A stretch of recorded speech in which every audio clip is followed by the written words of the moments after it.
Bonjour à tous, bienvenue dans ce nouveau numéro des Décideurs du Net, co-animé comme d'habitude par moi-même et Nicolas James. Je vous rappelle que cette émission est diffusée en direct sur Décideurs TV mais également sur le Journal du Net et que vous pouvez ainsi poser toutes vos questions à notre invité durant la demi-heure de live qui va suivre. Aujourd'hui, nous allons parler de presse gratuite puisque nous recevons Sophie Saknin, présidente de Metro News. Bonjour Sophie Saknin. Bonjour Nicolas. Alors merci beaucoup d'avoir accepté votre invitation. Je vais commencer par présenter un petit peu votre parcours. Vous avez un beau parcours dans la presse écrite puisque vous avez commencé chez Prisma Presse où vous avez été directrice de publicité des magazines Géo, Ça m'intéresse et Capital. Puis vous avez été éditrice déléguée d'abord du pôle féminin, toujours chez Prisma Presse, avant de rejoindre le pôle économique. Et c'est en août 2008 que vous rejoignez Metro News, donc d'abord en tant que directrice générale de publication Métro France. Puis en novembre 2014, vous êtes nommée présidente de Metro News. Et c'est en qualité de présidente de Metro News que nous vous recevons aujourd'hui. Alors première question, si on devait présenter Metro News, donc c'est un des 3 quotidiens gratuits en France. Metro News en quelques chiffres aujourd'hui, ça donne quoi ? Alors, comme j'aime bien contredire les journalistes, je vais d'abord attaquer en vous disant que je ne me considère pas comme, nous ne nous considérons pas comme un titre de presse gratuite en tant que tel. Aujourd'hui, on a muté pour devenir une véritable plateforme. Donc, dire qu'on est effectivement 3e titre de presse gratuite, c'est une vision peut-être ancienne de ce qu'était l'entreprise il y a 4 ou 5 ans. Elle a définitivement muté vers autre chose. Et c'est d'ailleurs pour ça qu'on est là aujourd'hui, parce que sinon, je pense que vous ne m'auriez pas invité sur le plateau du exactement. Voilà.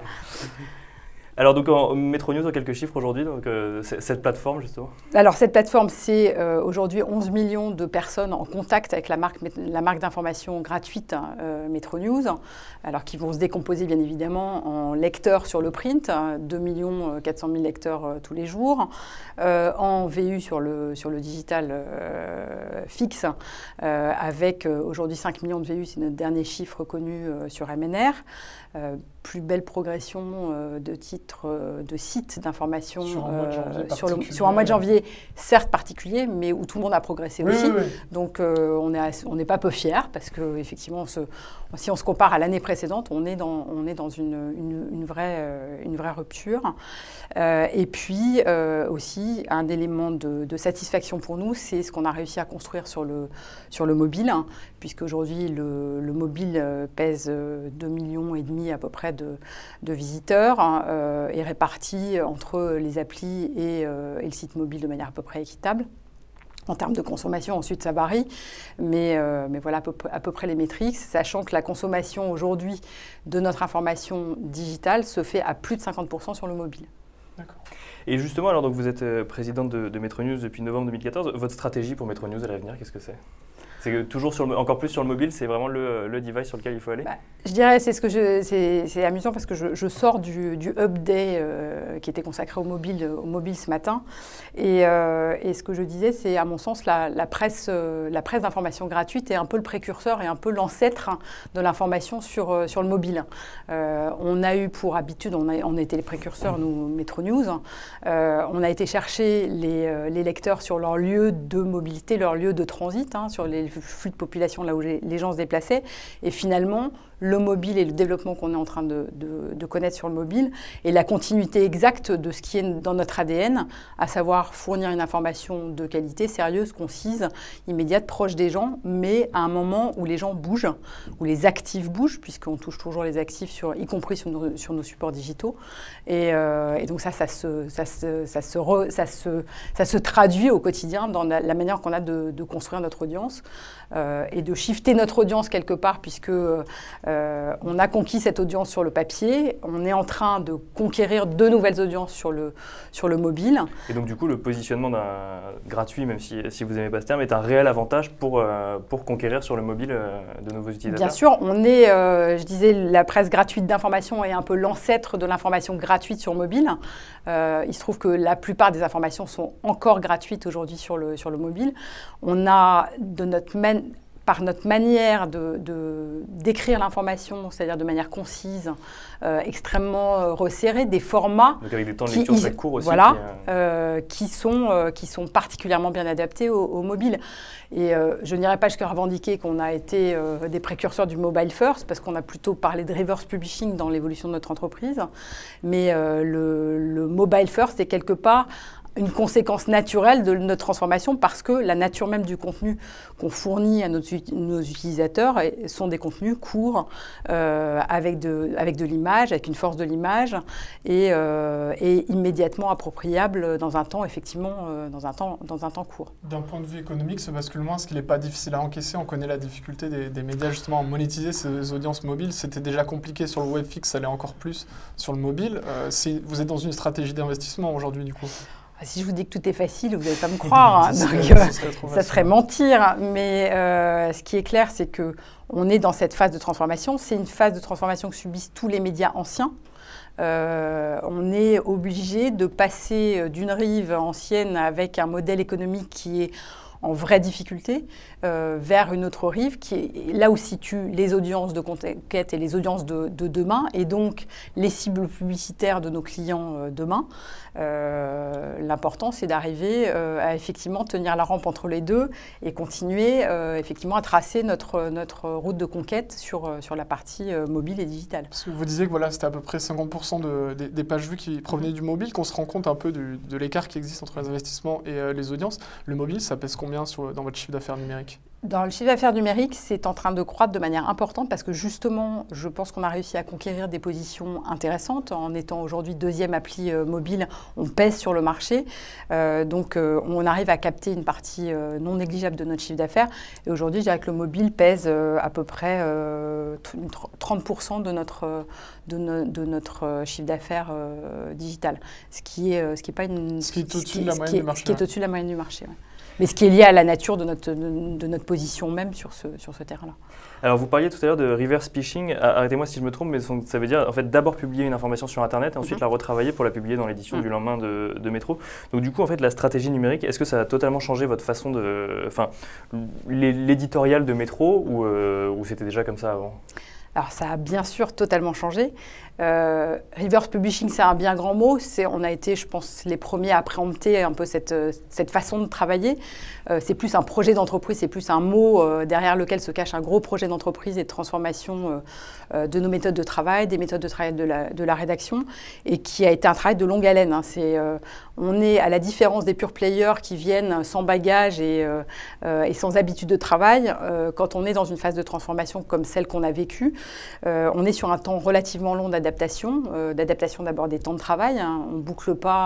On ne boucle jamais l'information sur le digital puisqu'on est sur du H24 quasi. Et on l'adapte, enfin on la met à jour, je veux dire, régulièrement. Et on la met à jour de manière extrêmement régulière. Donc le temps de production de l'information n'est pas le même. Les modalités d'écriture ne sont pas les mêmes. Donc notre phase de transformation, elle est passée par à la fois des changements dans l'organisation, dans le temps de travail, dans la formation des journalistes et dans l'articulation de la rédaction et sa manière de penser l'information au fil de la journée.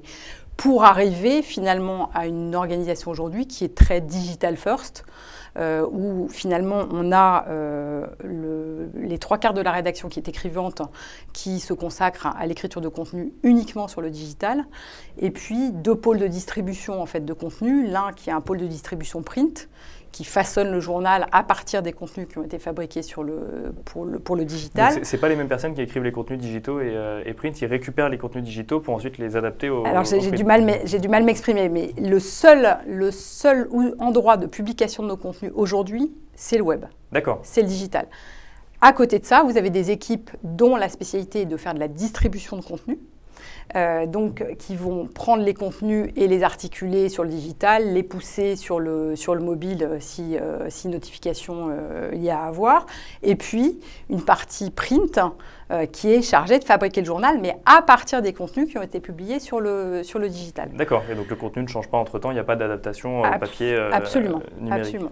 L'important étant d'arriver à construire ce que sera le journal du lendemain, à essayer de construire effectivement une enveloppe et une proposition éditoriale qui ait un sens le lendemain de la publication des informations. C'est le propre du retard aujourd'hui de la presse quotidienne qui n'a plus véritablement la même fonction qu'hier. Et justement, comment est-ce qu'on lit Métro aujourd'hui? Parce que, sans faire une différence entre aujourd'hui et hier, initialement, Métro, c'était on lisait dans le métro, on s'ennuyait, donc on lisait un des 3 quotidiens gratuits. Aujourd'hui, est-ce que celui qui va aller regarder sur son smartphone ou mettons sur une tablette, il va lire forcément dans le métro, ou est-ce que les modes de consommation ont changé? Alors, Le propre de l'information mobile, c'est qu'elle est consommée la plupart du temps en mobilité, hein, on le sait. Ce qui est intéressant, c'est que nous, on a intégré très tôt, en fait, dans notre manière de fabriquer nos applications, des modalités de téléchargement de contenu hors ligne qui permettent à nos utilisateurs de consulter les contenus quand ils n'ont pas de réseau. Donc, typiquement, vous êtes avec l'appli tablette de Metro News, vous téléchargez votre contenu avant de partir de chez vous et vous le lisez dans le métro. Donc ça, on a essayé de coller au maximum aux usages, parce qu'on sait qu'effectivement, les contenus sur mobile et sur tablette sont consommés, alors plus spécifiquement sur mobile, mais hors domicile. Au-delà de cet aspect offline, on voit qu'effectivement, il y a beaucoup de médias qui sont des pure players applicatifs qui innovent là-dessus. Il y a un média américain qui s'appelle Now This News, il y a Snapchat qui se met à l'info. Ouais. Comment Metro innove sur la narration, sur la mise en forme du contenu sur le mobile? Alors, on est dans la recherche, je dirais, d'une information qui est publiée rapidement, en direct, etc. On a multiplié les formats, les galeries photos, aussi un design. On a été, je pense, parmi les premiers à intégrer le flat design dans nos applis, dans la promotion de nos applis. Et on est surtout en permanence à l'écoute de nos utilisateurs. Aujourd'hui, nos applications sont révisées de manière régulière. La personne qui s'occupe, qui est en charge, qui est chef de produit mobile chez nous, est en contact direct avec la communauté, en contact permanent avec la communauté des utilisateurs et prend en compte les suggestions, ce qui nous a amené à produire un certain nombre de widgets et donc à upgrader en permanence nos applications. Ce qui fait qu'on aboutit, que ce soit sur Android ou sur iPhone, on peut aller jusqu'à 8 releases par an. En général, nos concurrents nous emboîtent le pas parce qu'on est finalement à la source vraiment de l'observation des usages. Et je pense que c'est ce qui fait aussi la qualité de notre proposition et le succès de nos applications. En toute humilité d'ailleurs, parce qu'on est vraiment dans cette notion de test and learn. Hein. On essaie des choses, on voit, les gens réagissent et on corrige. Alors justement, les internautes peuvent poser leurs questions durant l'émission, comme vous le savez. Et Polo vous demande, y a-t-il des sorties de nouvelles applications prévues? Pour l'instant, non. Ce qu'on veut faire, c'est faire bien notre travail et faire bien notre travail de mise à disposition d'une information large, proche des gens. On n'est pas sur la façon qu'a Metro News de traiter l'information est finalement très déconnectée des médias traditionnels, puisque on est sur une information qui s'autorise à être plus légère, tout en restant crédible et tout en gardant le sérieux journalistique. C'est ce qui fait d'ailleurs le succès de la marque, je pense, sur les réseaux sociaux. Aujourd'hui, Facebook pèse à peu près pour 40% de notre audience sur le mobile. Ça, c'est quand même une grosse tendance. On n'a jamais vu autant de médias type BuzzFeed, Huffington Post aujourd'hui pulluler sur le web avec justement ce prisme infotainment. En fait, oui, mais là, vous parlez de... Ce qui est intéressant, c'est que vous parlez de marques nouvelles, de marques de pure player. Là, on est dans une marque qui effectivement est originaire du papier et qui a réussi, je pense, à créer cette forme d'engagement et de proximité avec sa communauté qui fait que la communauté échange, partage, fait confiance aux contenus qui sont publiés. Je dirais qu'on est en train de devenir un peu un média de la conversation. Ouais. Un média de contenu, certes, à la base, mais aussi un média de conversation et d'échange, et c'est un peu notre vocation. Être un média urbain, moderne, qui participe de la conversation qu'ont les gens et qui est dans la proximité. Alors, vous avez François qui vous pose une question dont on parlait d'ailleurs juste avant l'émission. L'arrivée du Wi-Fi dans le métro arrêtera-t-il la production du papier Metro News? Non. Non, à une échéance. Alors ensuite... on a pu lire à droite et à gauche que la presse papier était finie aux États-Unis pour 2017. Je crois qu'en France, la fin programmée des quotidiens, c'est 2020. Donc, on a encore 5 ans devant nous. Il est évident que les usages vont continuer à aller dans le sens d'une plus grosse utilisation des devices mobiles ou autres. Il y a encore un laps de temps dans lequel la presse va continuer à jouer son rôle. Je ne suis pas sûre néanmoins que la proposition éditoriale qu'on fera demain dans notre version papier sera la même qu'elle est aujourd'hui, tout simplement parce que le temps de l'information a changé, parce que la rapidité à laquelle les informations sont publiées font que la constitution, la fonction du quotidien a changé et que donc on ne peut plus imaginer publier le même type d'informations qu'hier. On recevait il y a 2 semaines le patron de 20 minutes, lui il disait que ça n'avait plus de sens de sortir le papier dès lors que celui-ci ne serait plus rentable. Est-ce que vous partagez ce postulat? Ou finalement le papier ça reste de l'influence? C'est un postulat de bon sens, je ne peux que partager l'avis d'Olivier là-dessus. Ensuite, je pense qu'il y a encore des... on le voit bien, il y a encore des créneaux sur lesquels la presse a un sens, dès lors que vous avez une proposition qui sort de l'ordinaire, qui est différenciante, etc. Donc oui, de toute façon, maintenir un support non rentable sur le papier, ça n'a pas de sens. Maintenant, je pense que le papier a encore vocation à exister dans certains types de configurations, avec certains types de propositions. Et alors, vous avez décidé pour le mois de janvier d'arrêter la publication de Metro News le mardi, ce que 20 minutes avait fait également. Pourquoi cette décision? Et est-ce que c'est... vous êtes, donc, si je me souviens bien, c'était pour le mois de janvier et à voir si ça continue ou pas. Est-ce qu'aujourd'hui, vous avez pris la décision de continuer à le publier ou au contraire d'arrêter définitivement? On a pris la décision d'être sur un modèle d'agilité qui est un peu le nôtre. C'est un peu la particularité du modèle initial de la presse gratuite d'information. C'est qu'on est dans la maîtrise de notre outil de production et dans la maîtrise de notre circuit de distribution. Donc, quelque part, c'est nous qui décidons le moment où on publie et le moment où le journal est mis à disposition des consommateurs. On est face à une difficulté, l'ensemble de la presse.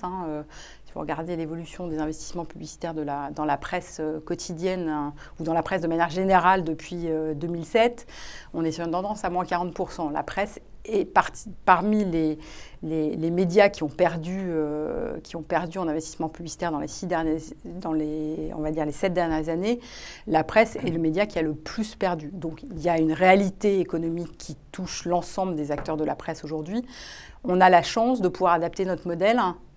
Donc pourquoi nous en priverions-nous? Vous avez juste une petite contrainte, c'est pas de tomber en dessous du seuil des 200 parutions quand même pour rester dans la notion de quotidien selon le JD, ou c'est même plus pour vous une obligation? C'est un débat qui aura lieu à l'EJD et qui n'est pas, je pense qu'il n'y a pas lieu d'être traité ici, d'autant plus que c'est un débat très papier, en l'occurrence. Ça reste important aujourd'hui. Et que le PDF du journal est disponible tous les jours, y compris les jours de non-publication. Donc quelqu'un qui aurait... L'important, c'est toujours de rester dans ce lien avec l'utilisateur final. Quelqu'un qui a l'habitude de consommer le journal sous sa forme maquettée presse peut le trouver en PDF. Ce qui est plutôt une bonne chose pour l'utilisateur final.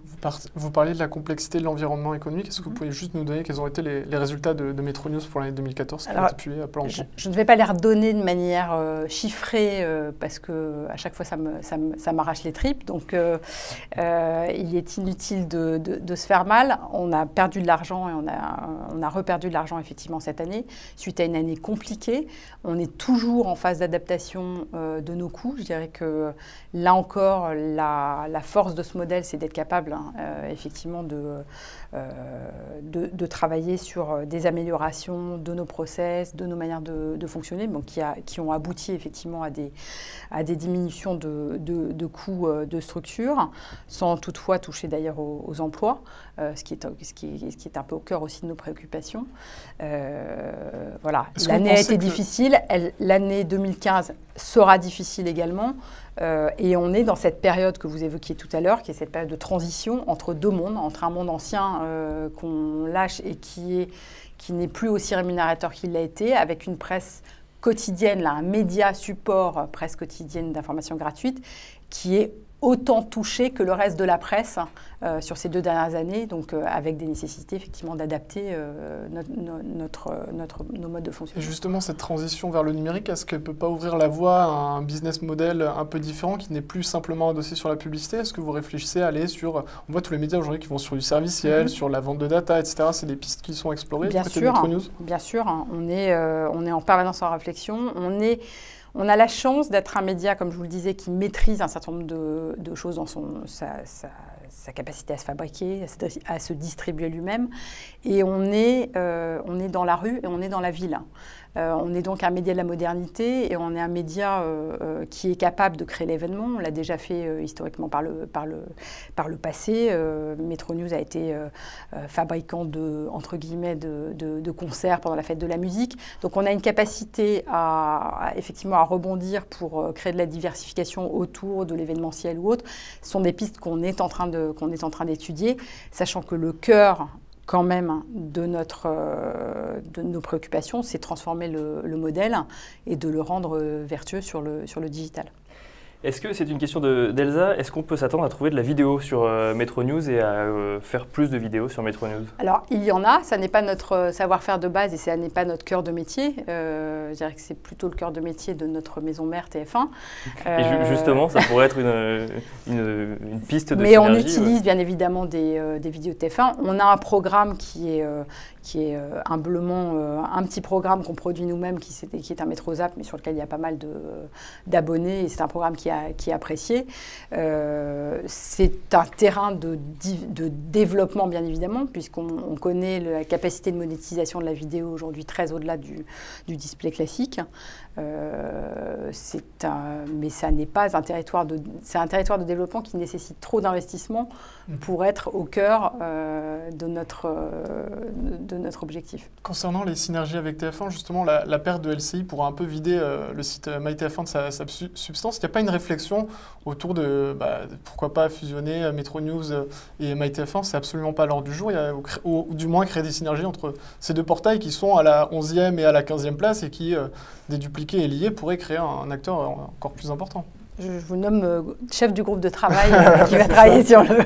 Ce qui est clair, c'est qu'on a des savoir-faire qui sont extrêmement complémentaires entre un site comme metronews.fr et des sites comme mytfnnews.fr avec cette capacité à traiter l'écrit d'un côté et l'écriture vidéo de l'autre. Il est évident que c'est intéressant de réfléchir ensemble. Alors, Anna, qui doit lire Metro News régulièrement, nous demande « On vous retrouve sur les plages cet été ?» Donc, on parle évidemment de Metro News. Mais donc, c'est vrai que vous êtes présent vous êtes partout en France, pas seulement à Paris. Est-ce que ça pourrait être une piste de développement d'être présent sur les plages l'été? Là, on sait que la presse... C'est pas une piste de développement, c'est une réalité, puisque ça fait maintenant plus de... Je pense qu'on en est à la 8e année de publication des métroplages. Vous savez que les titres de presse gratuite arrêtent leur publication au début de l'été, au début des grandes vacances, tout simplement parce que les flux de population bougent et qu'on trouve moins de lecteurs sur place, donc on va les chercher là où ils sont, parce qu'on est le média de la mobilité. Et donc, on va effectivement sur les plages, sur toutes les zones côtières, pour distribuer des métroplages qui sont des hebdomadaires en fait, de loisirs et divertissements pendant l'été et qui permettent de continuer à tisser ce lien de la marque média avec son consommateur final. Et alors une question d'Anna toujours, qui nous demande, est-ce que la presse écrite gratuite souffre-t-elle plus que la presse payante? Aujourd'hui, je pense qu'on est dans les mêmes proportions on ne va pas faire une échelle de Richter de la souffrance, mais d'un point de vue publicitaire, effectivement, l'année qui vient de s'écouler a été probablement un peu plus complexe pour nous. Voilà. Et alors, en 2010, vous déclariez que les 3 titres gratuits, bon, je sais que Metro News n'est plus un titre gratuit, mais une plateforme, étaient très proches en termes de puissance. Est-ce qu'avec le passage au numérique, les choses ont changé ou les 3 titres sont toujours très proches en termes de puissance? Je pense que la façon dont la marque Metro News s'est construite effectivement permet de dire qu'aujourd'hui, le rayonnement de la marque n'est plus le même que ce qu'il était il y a 5 ans. Puisqu'on a capté de nouvelles audiences sur le digital, mais aussi sur le mobile. Direct Matin a fait le choix d'être plus, mais ça je leur laisserai le soin d'en parler, mais d'être peut-être plus centré sur le core business et le métier initial. Quant à 20 minutes, le développement de 20 minutes, vous les connaissez, puis Olivier s'en est ouvert à vous il y a peu de temps. 20 minutes a commencé très tôt. Moi, je pense qu'on a sauté une étape à Metro News. On a réaccéléré, donné un coup d'accélérateur sur la partie mobile parce qu'on sait que c'est au cœur des usages. C'est au cœur des usages sur le type d'information qu'on est capable de fabriquer et surtout sur les modalités de partage. Aujourd'hui, tout part du mobile. C'est le média et on devient, grâce au mobile, un média de conversation et un média de partage dans une communauté de lecteurs. Et alors, on a une question de David qui rebondit sur ce qu'on disait tout à l'heure. Il dit, on parle beaucoup de mobile first ou même de mobile only en ce moment. Est-ce que cela correspond à ce que vous développez chez Metro News? Alors, c'est vrai qu'on y a partiellement répondu tout à l'heure. Oui, mais... je l'ai un peu abordé. Ça serait un raccourci un peu facile de dire on est mobile only. Encore une fois, je pense que c'est plus lié à la nature du contenu qu'on a développé qui fait qu'on peut dire, plutôt que de dire digital first, on est mobile first parce que, effectivement, alors, je pourrais vous le traduire en termes d'organisation dans la rédaction, c'est-à-dire qu'aujourd'hui, dans ce pôle que je vous décrivais de distribution des contenus sur le digital, on a vraiment des gens qui pensent la stratégie de diffusion de contenu sur le mobile. Parce que bien évidemment, qui dit conquérir l'audience sur le mobile, dit penser aux notifications qu'on va faire, comment, lesquelles, avec quelle régularité. Enfin, tous les médias sont dans ce questionnement sur les modalités d'adressage des informations rapidement à leurs lecteurs. J'ai une question sur un acteur qui s'appelle Google et qui est à la fois concurrent d'un point de vue publicitaire et partenaire parce que c'est une source d'audience non négligeable. Il y a un gros débat aujourd'hui en Europe au niveau de la presse sur la position de Google par rapport aux droits d'auteur. Comment est-ce que vous positionnez sur cette question-là? Est-ce que vous êtes plutôt dans la posture française qui a abouti à une création d'un fonds qui aide la presse ou plutôt dans la position espagnole ou italienne qui est engagée dans un bras de fer avec Google sur ce sujet-là? En période de révolution et de changement, il y a plusieurs manières de faire et il y a plusieurs postures qu'on peut adopter. On peut soit être en position de réfractaire absolu et refuser ce qui se passe, hein, et puis on peut aussi regarder s'il y a une vague à surfer et s'il y a une éventualité de quelque chose à construire, une opportunité. On est bien trop petit pour se poser la question dans ces termes-là. Et aujourd'hui, on considère, Google est un partenaire au même titre que beaucoup d'autres sur le web. Et je dirais qu'on a à en apprendre. On existe aujourd'hui on conquiert aussi notre audience via Google News. C'est une vitrine sur nos contenus et on est moins dans cette problématique effectivement de défense absolue de nos contenus. J'irais même jusqu'à dire qu'on essaie aussi de prendre appui sur les opportunités que procure une entreprise comme celle-là, puisqu'on vient de passer intégralement l'ensemble de notre messagerie et de notre fonctionnement sous Google Apps, ce qui est un vrai changement dans les modalités de fonctionnement de l'entreprise, encore une fois, puisqu'on est sur une logique de partage de fichiers beaucoup plus ouvert, une logique beaucoup plus collaborative, et qui va avec l'agilité dont on a besoin pour faire face au contexte actuel. En revanche, vous n'avez pas surfé sur la vague, pour prendre votre expression, comme beaucoup de vos concurrents qui ont justement financé des projets via le fonds Google. C'est qu'il n'y avait pas d'opportunité ou de projet précis qui pouvait s'inscrire dans ce cadre-là? On n'a pas trouvé qu'il y avait de projets suffisamment significatifs pour faire appel au fonds Google. On ne s'interdit pas de le faire. On a discuté avec eux et je pense que ça continuera. D'accord. Alors, il y a Google, mais il y a Facebook également, et je retrouve la question de Polo qui vous demandait, les posts sur Facebook sont très axés fun contre une édition print plus généraliste actuelle. Est-ce qu'il y a un éditorial spécial Facebook chez Metro News? Alors c'est une question très intéressante parce qu'elle elle aborde deux sujets en fait. Facebook, c'est à la fois ce que vous postez, mais c'est aussi ce que les gens échangent. Hein. Donc, ce qui remonte sur votre page Facebook à un moment donné, c'est les contenus c'est la popularité des contenus qui ont été partagés. Donc, quelque part, c'est plus vous qui êtes maître de votre ligne éditoriale et de ce que vous projetez vers l'extérieur, mais plutôt la communauté qui s'est emparée de vos contenus et qui dit ce qu'elle aime échanger, ce qu'elle aime partager. Ça, c'est la première chose. Ça, c'est le premier volet. Le deuxième volet, c'est finalement, tenant compte du fait que ce que les gens aiment partager, c'est un certain type de contenu. C'est un certain type de contenu, c'est un contenu peut-être plus léger, c'est un contenu qui fait participer de l'émotion, enfin qui fait participer les gens et qui peut être émouvant, qui peut susciter de la colère, des réactions, etc. Et on est vraiment dans l'échange humain au sens propre du terme et pas simplement dans la logique d'information descendante. Là, on est, nous, en train véritablement de changer un peu notre méthode de travail et de discuter beaucoup à l'intérieur de la rédaction sur la manière d'amener, même de penser nos contenus pour Facebook. parce qu'on n'écrit pas de la même manière finalement pour un contenu que vous allez véhiculer via Facebook qu'un contenu qui est simplement véhiculé sur vos canaux traditionnels de distribution de contenu. D'ailleurs, c'est assez intéressant parce qu'il y a une vraie réflexion sur ce sujet-là. Il y a quand même pas mal de critiques qui sont formulées vis-à-vis des médias qui sont accusés de succomber à la tentation du buzz, du futile, etc.